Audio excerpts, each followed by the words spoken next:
नमस्कार, मैं हूं परवीन शेख। आप देख रहे हैं कैपिटल टीवी की स्पेशल स्टोरी। लोकसभा चुनाव अपने अंतिम पड़ाव पर पहुंच चुका है, लेकिन इन चुनावों में ममता बनर्जी बुरी तरह से घिरी नजर आ रही हैं और उनकी ये बौखलाहट उनके बयानों में भी साफ दिख रही है, जहां वो भाषा की मर्यादा को भी तार तार कर रही हैं। 6 चरणों के चुनाव के बाद उन्हें अपनी हार साफ साफ दिख रही है। शायद यही वजह है कि अब उनके निशाने पर पीएम मोदी हैं।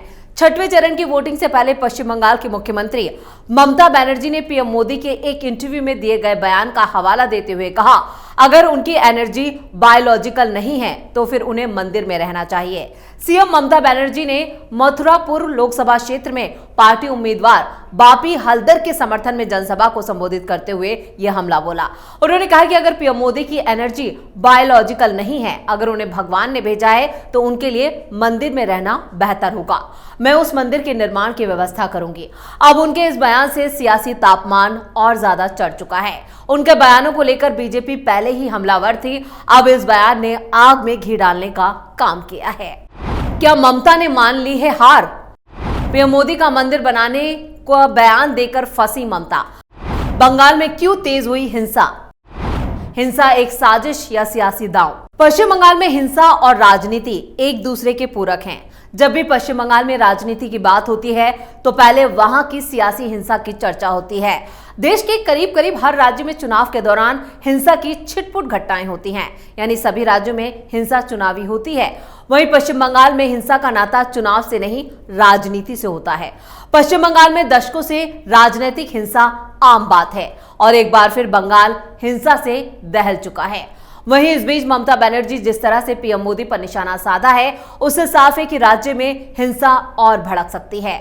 आजादी के बाद से बंगाल ने कई राजनीतिक दलों के नेतृत्व वाली सरकारें देखी हैं, जिनमें 2 दशकों से ज्यादा वक्त तक शासन करने वाली कांग्रेस और 3 दशकों से ज्यादा वक्त तक शासन करने वाली भारतीय कम्युनिस्ट पार्टी यानी मार्क्सवादी यानी लेफ्ट का नेतृत्व वाला वाम दल मोर्चा रहा।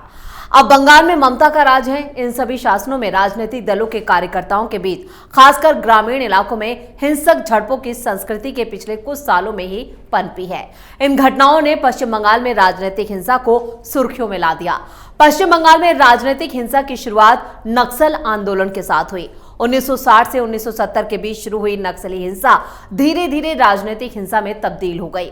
सरकारी आंकड़ों की माने तो इन 5 दशकों में पश्चिम बंगाल में राजनीतिक हिंसा में करीब 30,000 से ज्यादा लोगों की जान जा चुकी है, लेकिन सूबे में राजनीतिक हिंसा का दौर आज भी जारी है। पिछले 2 दशकों में सबसे ज्यादा जो जाने गई हैं वो सिंगूर और नंदीग्राम आंदोलन में गई।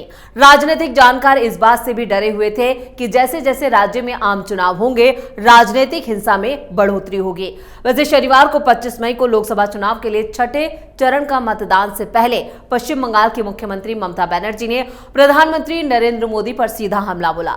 बनर्जी का कहना है कि मैं प्रधानमंत्री के लिए एक मंदिर का निर्माण करूंगी और मंदिर में उनके रहने की व्यवस्था भी कर दूंगी। दरअसल ममता बनर्जी यहां पर दक्षिण 24 परगना जिले के मथुरापुर में एक चुनावी सभा को संबोधित कर रही थी, जहां उनके तेवर काफी तल्ख नजर आए।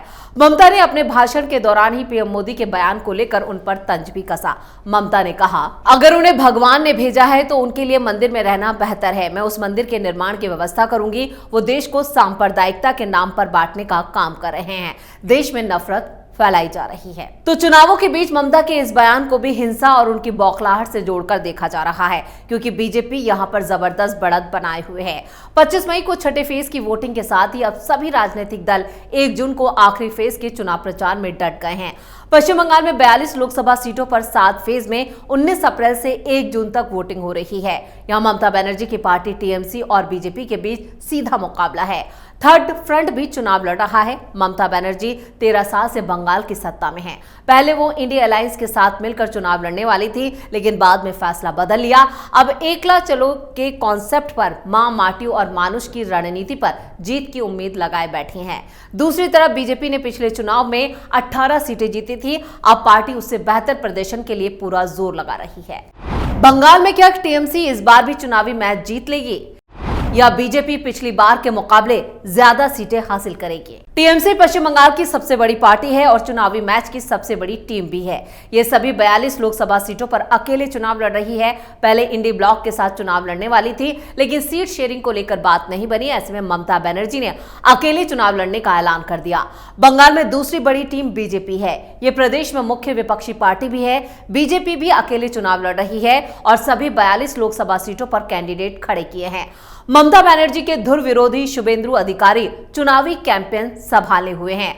बंगाल में कांग्रेस और सीपीआई-एम मिलकर चुनाव लड़ रहे हैं। 2019 में कांग्रेस को 2 सीटें यानी 5.7% वोट मिले थे, जबकि सीपीआई-एम ने इस बार 22 सीटों पर कैंडिडेट खड़े किए हैं, जबकि कांग्रेस ने 9 सीटों पर उम्मीदवार खड़े किए हैं।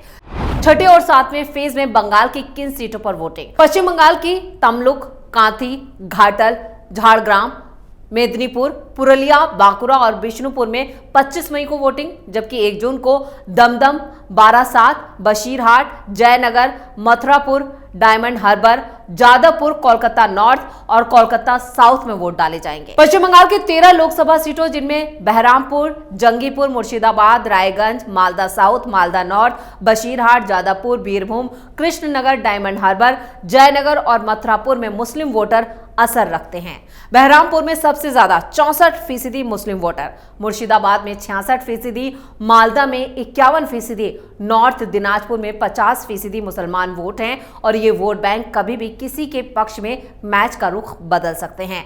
पश्चिम बंगाल में पहले 5 राउंड की काउंटिंग में टीएमसी 10 सीटों पर आगे थी और आखिरी 2 राउंड में 12 सीटों पर आगे हो गई। बीजेपी पहले 5 राउंड में 13 सीटों पर लीड कर रही थी, आखिरी 2 राउंड में वो 5 सीटों पर सिमट गई।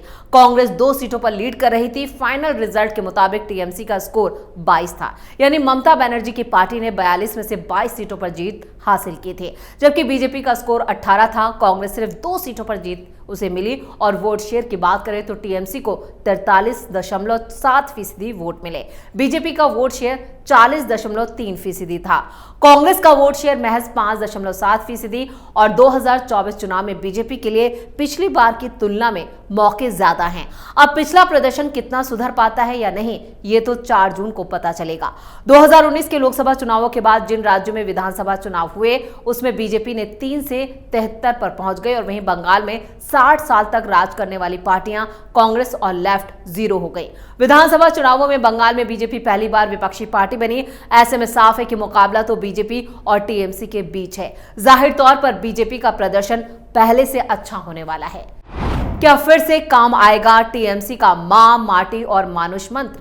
बंगाल में भद्र लोग यानी पढ़ा लिखा अपर कास्ट बंगाली ब्राह्मण करीब 3 से 4% है। बंगाली ब्राह्मण खुद को सेकुलर साबित करने के लिए टीएमसी को वोट देते हैं। ये प्रोग्रेसिव सोच रखते हैं, लिहाजा जल्दी से बीजेपी को एडॉप्ट नहीं करेंगे। दमदम सीट पर ऐसे ही भद्र लोग वोटर हैं और इस बार भी वो टीएमसी के साथ जाएंगे। इसका फायदा टीएमसी को मिल सकता है। दमदम में अपर कास्ट वोटरों का झुकाव सौगत रॉय की तरफ रह सकता है। बंगाल में 2019 के लोकसभा चुनाव और विधानसभा चुनाव में काफी कुछ बदला है। बीजेपी का कद बड़ा है, उसकी पहुंच बड़ी है, लिहाजा ऐसी सीटों पर बीजेपी का वोट शेयर भी बढ़ना चाहिए।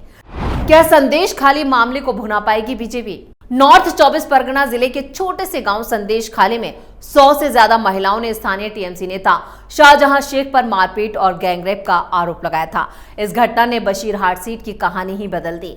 बीजेपी संदेश खाली के जरिए पूरे बंगाल में अपने पक्ष में माहौल बना रही है, लेकिन शायद बशीरहाट में इसका फायदा नहीं मिलता दिख रहा है। बीजेपी ने बशीरहाट से संदेश खाली की एक पीड़िता रेखा पात्रा को टिकट दिया है। पात्रा का राजनीतिक अनुभव बिल्कुल नहीं है। उनका मुकाबला टीएमसी के हाजी नुरुल इस्लाम से है। इस्लाम 2009 से 2014 तक बशीरहाट से सांसद रहे।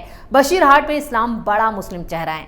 2019 के इलेक्शन में टीएमसी ने इस सीट से बंगाली फिल्मों की एक्ट्रेस नुसरत जहां को मौका दिया था।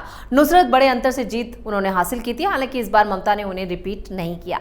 राजनीतिक विश्लेषक मानते हैं कि ममता के पास मुसलमानों के अलावा 2 और वोट बैंक है। पहला महिला वोटर और दूसरा अपर कास्ट बंगाली ब्राह्मण।